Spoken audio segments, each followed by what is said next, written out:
तो यहाँ पर मेरे एमओए के अंदर जितने भी क्लॉजेस थे वो खत्म हो गए, जो भी चीजें थी मैंने आप लोग को समझा दी। अब है मेरा नेक्स्ट आर्टिकल ऑफ एसोसिएशन, जिसको हम लोग शॉर्ट फॉर्म में एओए भी बोलते हैं। अब इसका क्या मतलब है? So the AOA is a document that defines the purpose of a company and specifies the regulation for its operations. The document outlines how tasks should be accomplished within an organization, including the preparation and management of financial record and the process of director appointment. तो basically यहाँ पर memorandum of association का काम क्या था कि relationship को बताना, साथ ही साथ कंपनी का ऑब्जेक्टिव बताना। उसी तरह से आर्टिकल ऑफ एसोसिएशन का काम एक तो हो गया कंपनी का पर्पस बताना कि कंपनी किस पर्पस को फुलफिल करने के लिए खोली गई है। दूसरा है कि जो भी रूल्स और रेगुलेशन होंगे उस कंपनी का ऑपरेशन करने के लिए, बेसिकली जो भी वर्क, जो भी काम उस कंपनी के अंदर हो रहे हैं, क्या ऐसे रूल्स और रेगुलेशंस हैं, वो चीजें आर्टिकल ऑफ एसोसिएशन में मेंशन होंगी। और इस डॉक्यूमेंट में वो भी चीजें मेंशन होंगी कि क्या क्या चीजें, क्या क्या चीजें हैं, क्या क्या अकम्पलिशमेंट हैं जो उस कंपनी को बेसिकली अचीव करने हैं। उस बेसिकली अब इसमें हो सकता है कि ऑपरेशन से रिलेटेड क्या हो गया कि उस कंपनी का फाइनेंशियल रिकॉर्ड क्या है और उसमें क्या हर दिन कितना प्रॉफिट हो रहा है कंपनी को, तो फाइनेंशियल रिकॉर्ड का एक प्रिपरेशन रखना आर्टिकल ऑफ एसोसिएशन में मेंशन होगा। साथ ही साथ जो हमने डायरेक्टर बताया था कि कंपनीज में डायरेक्टर अपॉइंट किए जाते हैं, तो उसका प्रोसेस क्या होगा डायरेक्टर को अपॉइंट करने का, वो भी मेरा आर्टिकल ऑफ एसोसिएशन में ही मेंशन होगा। ठीक है, तो देखते हैं कि इसके अंदर क्या क्या कंपोनेंट्स आते हैं। So components of the article of association. The article of association will usually specify the way a company issues stocks, distribute dividends and perform financial record. तो देखो ऐसे समझ लो कि कंपनी का ऑब्जेक्टिव और रिलेशनशिप बताने का काम किसका था? मेमोरेंडम ऑफ एसोसिएशन का। और कंपनी अपना काम कैसे करेगी, अपने स्टॉक्स को कैसे बेचेगी, अपना फाइनेंशियल रिकॉर्ड कैसे मेंटेन करेगी, या फिर अपना वर्क या अपना ऑपरेशन कैसे करेगी, वो सारी चीजें मेरी आर्टिकल ऑफ एसोसिएशन में मेंशन होती है। ठीक है, The document is focused on giving the reader information about the methods a company used to achieve its daily, monthly and yearly goals. तो जैसे मैंने बताया कि जो भी रीडर होगा, जो भी पर्सन होगा, उस पर्टिकुलर डॉक्यूमेंट एओए को पढ़ेगा तो उसको वहां से पता चलेगा कि क्या मेथड्स हैं, क्या ऐसे बेसिकली मेजर्स हैं, क्या ऐसे स्टेप्स हैं जो कंपनी ले रही है अपने गोल्स को अचीव करने के लिए। जो कि अब ये गोल्स हो सकते हैं कि डेली बेसिस पे हो कि हर दिन आप लोग को कितना गोल अचीव करना है, मंथली बेसिस पे हो सकते हैं, या फिर ईयरली गोल्स क्या है। ठीक है, तो ये इस रीडर को एक ओवरव्यू प्रोवाइड करेगी कि उस जो कंपनी है उसका बेसिकली मेथड क्या है इन गोल्स को अचीव करने का। ठीक है, the article of association are relatively similar in any part of the world, even though the exact terms and item vary across jurisdiction. और ज्यादातर केस में जो आर्टिकल ऑफ एसोसिएशन होता है ये पूरे वर्ल्ड में सेम ही मिलता है। ठीक है, अब इसके अंदर कौन कौन से कंपोनेंट आते हैं? तो सबसे पहले provisions on the company name. तो कंपनी नेम में क्या क्या प्रोविजंस हैं वो मेरा आ गया। दूसरा है मेरा पर्पस ऑफ द कंपनी, जो मेरा आर्टिकल ऑफ एसोसिएशन का नाम भी था। नेक्स्ट है मेरा शेयर कैपिटल, तो शेयर कैपिटल भी चीज यहाँ पर आएगी। फिर है मेरा ऑर्गेनाइजेशन ऑफ द कंपनी। उसके बाद है provisions on share holder meetings, तो यहाँ पर शेयर होल्डर की मीटिंग्स के बारे में क्या क्या प्रोविजन होते हैं वो भी चीज यहाँ पर आर्टिकल ऑफ एसोसिएशन के अंदर आती है। तो अब देखते हैं एक एक करके, समझते हैं एक एक चीज को। कंपनी नेम, जैसे मैंने बताया कंपनी नेम जैसे हमने पीछे भी देखा था वहां पर हो रहा था पब्लिक कंपनी है ये प्राइवेट कंपनी है। अब कंपनी नेम के अंदर क्या होगा कि जो ऑफिशियल नेम मिलेगा कंपनी को वो मेरे कंपनी नेम में आ जाता है। कैसे वो समझते हैं। So a company name must adopt an official name as a legal entity, मतलब लीगल या ऑफिशियल नेम, वो नेम जिससे लोग जानेंगे उसको। जैसे कि हम लोगों ने पीछे देखा होगा कभी होता है कि प्राइवेट लिमिटेड करके या फिर इंक करके ऐसी जो कंपनीज होती हैं इनके पीछे एक ऑफिशियल आइडेंटिटी बताना। अब ये जो क्यों लगता है, ये पीछे टर्म इसलिए लगता है ताकि हम लोग आइडेंटिफाई कर सके कि कंपनी किस एस्पेक्ट में काम कर रही है।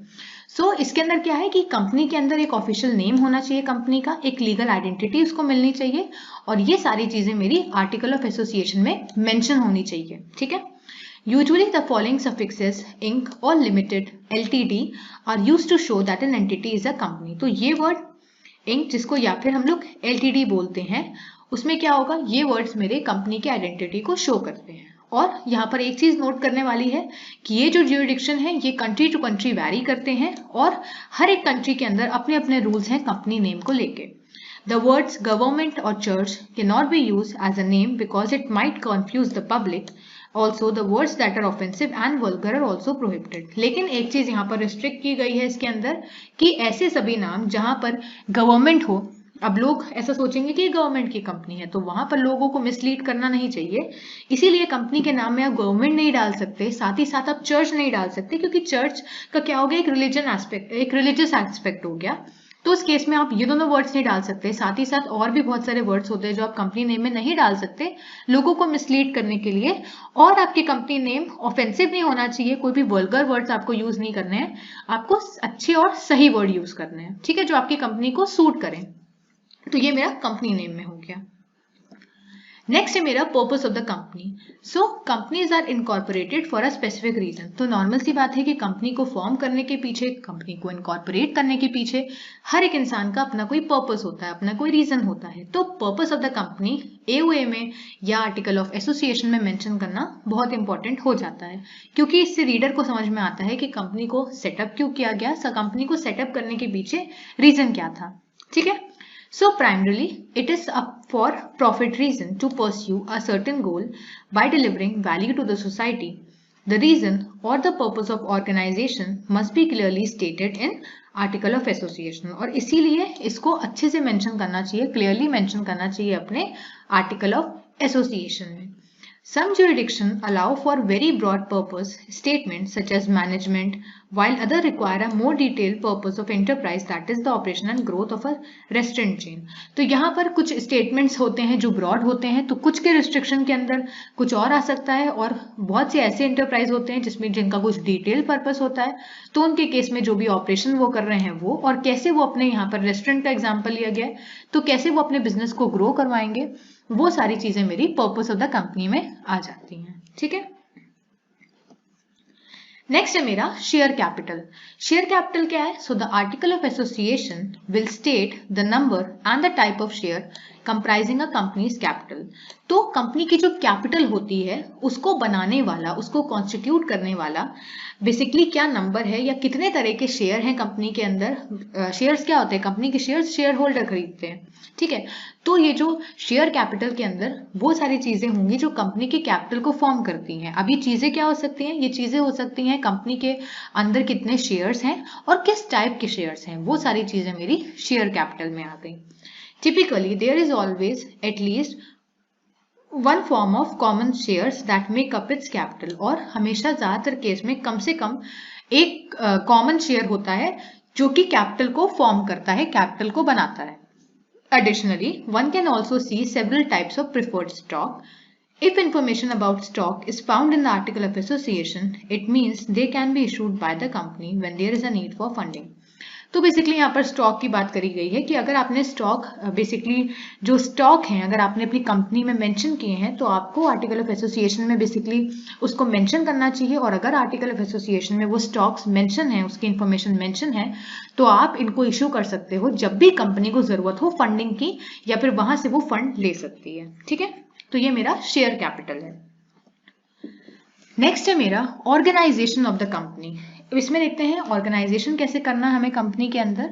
सो the document include legal information about the company including the registration address, the number of director and employees and identity of the founders and original shareholders. तो basically organisation of the company में क्या है कि उस company को constitute करने वाले जितने भी लोग हैं उनकी पूरी इंफॉर्मेशन इस ऑर्गेनाइजेशन ऑफ द कंपनी में होगी। सारी इंफॉर्मेशन कंपनी के बारे में, कंपनी का एड्रेस क्या है जहां पर कंपनी रजिस्टर्ड है, कंपनी के अंदर कितने डायरेक्टर्स हैं उनकी पूरी इंफॉर्मेशन, कितने एम्प्लॉयज हैं उनकी पूरी इंफॉर्मेशन, जो भी फाउंडर हैं उनकी क्या आइडेंटिटी है उनके बारे में सब कुछ, साथ ही साथ जो शेयर होल्डर्स हैं उनकी जो भी चीजें हैं वो सारी चीजें मेरी ऑर्गेनाइजेशन ऑफ द कंपनी के अंदर आती हैं। लीगल एडवाइजर्स एंड ऑडिटर्स में ऑल्सो अपीयर हेयर, और इसके अंदर ये सारे लोग तो आ ही जाते हैं, साथ ही साथ जो भी लीगल एडवाइजर्स होते हैं या फिर जो भी ऑडिटर्स हैं, जो भी एडवाइजर्स होंगे जो कंपनी की ग्रोथ के लिए अपनी एडवाइस देंगे, वो भी यहाँ पर आ सकते हैं। और ये जो इनके आने का जो भी चीज है वो डिपेंड करेगी कि किस टाइप का मेरा बिजनेस है और उस कंट्री के अंदर क्या ज्यूरिडिक्शन है, क्या कंपनी लॉ वहां पर चल रहा है। ठीक है, तो ये लोग इंक्लूड कर भी सकते हैं और इन लोगों को आप इंक्लूड नहीं भी कर सकते हो, ये फुली डिपेंड करेगा आपके type of business and country jurisdiction में। ठीक है, तो ये याद रखना आर्टिकल ऑफ एसोसिएशन के अंदर क्या क्या चीजें आती हैं और मेमोरेंडम ऑफ एसोसिएशन के अंदर क्या क्या चीजें आती हैं। मोस्ट ऑफ द केसेस हो सकता है कि एमओए और एओए एक ही क्वेश्चन आ जाए या फिर ये लोग ऑप्शन में भी आ सकते हैं, तो इनको अच्छे से आप लोग पढ़ लेना। उसके बाद है मेरा शेयर होल्डर मीटिंग्स। तो शेयर होल्डर मीटिंग्स क्या है, जो भी मेरे शेयर जिन्होंने खरीदा होगा उसको हम लोग शेयर होल्डर बोलते हैं, तो इनके मीटिंग का प्रोविजन भी आपको एओए में इंक्लूड करना है। So the first general shareholder meeting provisions are listed in the shareholder meeting section. तो शेयर होल्डर मीटिंग के अंदर उनके क्या क्या प्रोविजंस हैं वो सारी चीजें आपको इस सेक्शन के अंदर इंक्लूड करनी होंगी, इनको वहां पर मेंशन करना होगा। Notices, resolutions and votes are detailed as well as in the section governing subsequent annual shareholder team. तो बेसिकली शेयर होल्डर्स बेसिकली ऐसे समझ लो कि आपने कंपनी फॉर्म करी, ठीक है, तो जो भी लोग होंगे जो उस कंपनी का कुछ शेयर लेंगे, जैसे आप लोगों ने शार्क टैंक देखा होगा, तो वहां पर भी क्या होता है कि आपको इक्विटी लेनी होती है, या फिर आप हो सकता है कि अपने बिजनेस में या फिर अपनी कंपनी के अंदर आप शेयर होल्डर्स बेसिकली वहां पर ले सकते हो। शेयर होल्डर क्या होंगे, आपकी कंपनी में शेयर्स खरीदेंगे, उनको हम लोग शेयर होल्डर बोलेंगे।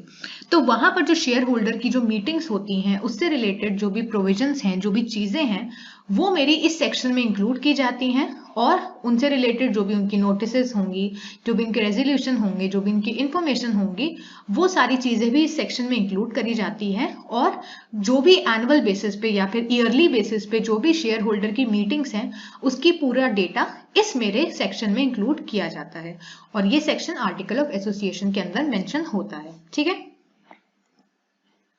उसके बाद आता है कि कंपनीज, कौन कौन सी ऐसी कंपनीज है जिनको article of association basically file करना चाहिए। So companies required to file an article of association, the following entities must file their own article of association, जैसे कि unlimited company, so the document must include the number of employees and amount of share capital if any। तो जो unlimited companies होती हैं उनको क्या करना चाहिए, उनको ये article of association basically file करना चाहिए और इस डॉक्यूमेंट के अंदर, इस आर्टिकल के अंदर उनकी कंपनी के अंदर कितने एम्प्लॉयज हैं, उनका कितना शेयर कैपिटल है, या फिर जो भी चीजें हैं वो सारी चीजें आपको इस आर्टिकल ऑफ एसोसिएशन में मेंशन करनी चाहिए। तो ये मेरा अनलिमिटेड कंपनीज के केस में हो गया। नेक्स्ट है मेरा कंपनीज लिमिटेड बाय गारंटी। जैसे मैंने पीछे ही बताया था कि द डॉक्यूमेंट, ऐसी कंपनीज जो कि लिमिट करी गई हैं, जिनका जो शेयर है, जिनका जो स्टॉक्स हैं, जिनकी जो चीजें हैं वो लिमिटेड हैं। तो इस केस में क्या होगा, ऐसी सभी कंपनीज को अपने नंबर ऑफ मेंबर्स को with which the company will be registered, ये सारी चीजें आपको अपने डॉक्यूमेंट, अपने आर्टिकल ऑफ एसोसिएशन में मेंशन करनी होंगी। मतलब वो सारे लोग जो प्रेजेंट होंगे जब कंपनी रजिस्टर की जाएगी, उन सारे लोगों का डेटा जो है, उनकी जो भी इंफॉर्मेशन है वो आपको आर्टिकल ऑफ एसोसिएशन में मेंशन करनी होगी। ठीक है, नेक्स्ट है मेरा private companies limited by shares. तो ऐसी कंपनी जो शेयर से लिमिटेड कराई गई हैं। अब देखो, ऐसी कंपनी जो गारंटी से लिमिटेड है वो, उनको तो ये आर्टिकल ऑफ एसोसिएशन को फाइल करना ही करना है, साथ में अनलिमिटेड कंपनी को भी करना है, और तीसरे में ऐसी प्राइवेट कंपनीज जिनमें आता है प्राइवेट लिमिटेड। कंपनी को आइडेंटिफाई करने के लिए किसी भी कंपनी के नाम के पीछे अगर प्राइवेट लिमिटेड लिखा है तो वो प्राइवेट कंपनी है। तो ऐसी सभी प्राइवेट कंपनी जो अपने शेयर से लिमिटेड हैं उनको भी आर्टिकल ऑफ एसोसिएशन को फाइल करना चाहिए। इसके अंदर क्या होगा, इनके आर्टिकल ऑफ एसोसिएशन के अंदर क्या होगा, the document must include the provision restricting any transfers of shares, a limit of 50 members and prohibition of invitations to the public for share purchases in the form of stocks और debentures. तो basically यहाँ पर क्या है, इस document के अंदर वो सारे प्रोविजंस इंक्लूड करेंगे जिससे जो उनके शेयर्स हैं वो ट्रांसफर ना हो सके, क्योंकि जो शेयर का ट्रांसफर होता है वो पब्लिक कंपनी में होता है और इस कंपनी के अंदर कम से कम 50 मेंबर की लिमिट इस डॉक्यूमेंट के अंदर। मतलब आपको क्या करना है, आपको प्रोविजन जो बनाना है आर्टिकल ऑफ एसोसिएशन में वो ऐसा बनाना है कि आपके जो शेयर्स हैं उनका ट्रांसफर रुका हुआ हो, उसको रिस्ट्रिक्ट करें। साथ ही साथ आपको एक लिमिट लगानी है कि 50 मेंबर्स ही आपकी कंपनी में हो सकते हैं मतलब कम से कम तो 50 होनी ही चाहिए। और जैसे मैंने पहले ही बताया था कि पब्लिक कंपनी के केस में क्या होगा, पब्लिक कंपनी क्या होती है, वो एक प्रोस्पेक्टस इशू करती है और उस केस में वो लोगों को इनवाइट करती है, पब्लिक को इनवाइट करती है कि वो उनके शेयर्स को खरीदें। और उस केस में वो एक मिनिमम क्या करती थी, एक मिनिमम लेवल बेसिकली वहां पर इंडिकेट कर देती थी, जिसको हम लोग मिनिमम सब्सक्रिप्शन बोलते थे। और वहां पर क्या होता था, उस केस में वो एक मिनिमम सब्सक्रिप्शन को वहां पर सेट करके क्या करती थी कि मिनिमम सब्सक्रिप्शन उन्होंने सेट कर दिया, जैसे ही उनके शेयर बेसिकली लोगों ने खरीद लिए तो वो एक सर्टिफिकेट जनरेट करती थी मेरे रजिस्ट्रार को, और साथ में बैंक स्टेटमेंट लगाती थी, वो जितना भी पैसा उनको कलेक्ट हुआ है तो उसके बाद उनको वो सर्टिफिकेट ऑफ कन्वेंसमेंट ऑफ बिजनेस मिल जाता था, जो कि प्राइवेट कंपनी को जरूरी नहीं है। तो वही चीज यहाँ पर लिखी है कि प्राइवेट कंपनी क्योंकि उनको जरूरत नहीं है, वो अपना बिजनेस केवल सर्टिफिकेट से शुरू कर सकती हैं, तो यहां पर हमें इस प्रोविजन के अंदर एक प्रोहिबिशन लगाना है, प्राइवेट कंपनी को रोकना है कि वो लोगों को ना बुला सके, लोगों को ना इनवाइट कर सके अपने शेयर को खरीदने के लिए किसी भी फॉर्म में, या तो वो स्टॉक के फॉर्म में हो सकता है या फिर किसी और भी फॉर्म में। ठीक है, तो प्राइवेट कंपनी क्या होंगी, प्राइवेट कंपनी अपने शेयर्स को नहीं बेच सकती हैं, वो लोगों को नहीं बुला सकती हैं। तो इस AOA या फिर आर्टिकल ऑफ एसोसिएशन के अंदर हमें ये प्रोहिबिशन लगाना है, हमें उन कंपनीज को रोकना है कि वो जो भी पब्लिक है वो उनके शेयर्स नहीं खरीद सकती है। तो ये चीज याद रखना, ये इंपॉर्टेंट है यहाँ पर, इसलिए मैं बार बार बता रही हूँ कि जो भी प्राइवेट कंपनीज जो भी शेयर से लिमिटेड होंगी उनको अपने आर्टिकल ऑफ एसोसिएशन में ऐसे प्रोविजन डालने हैं, ऐसी चीजें डालनी है जिसमें उनके शेयर्स का जो ट्रांसफर है वो रुक सके। तो ये मेरी पहली चीज हो गई कि आप जो शेयर्स हैं उसको ट्रांसफर नहीं कर सकते हो। साथ ही साथ 50 मेंबर्स का आपको एक लिमिट लगाना है। उसके साथ आपको क्या करना है, आपको बेसिकली लोगों को आप नहीं इनवाइट कर सकते, वहां पर आपको एक रिस्ट्रिक्शन लगाना है या फिर जिसको हम प्रोहिबिशन बोलते हैं वो लगाना है, ताकि आप पब्लिक को ना इनवाइट कर सको अपने शेयर को परचेज करवाने के लिए, अपने शेयर को खरीदने के लिए। ठीक है, तो आई होप आप लोग को समझ में आ गया होगा ये पॉइंट। इसी तरह से मेरा ये MOA और AOA का टॉपिक खत्म होता है। आई होप आप लोग को समझ में आया होगा। और अब मुझे लगता है कि अगर ये क्वेश्चन लॉन्ग आंसर में आता है तो आप लोग उसको इजीली आंसर कर पाओगे। अगर समझ में आया है तो वीडियो को लाइक करें, शेयर करें और चैनल को सब्सक्राइब करें। Thank you.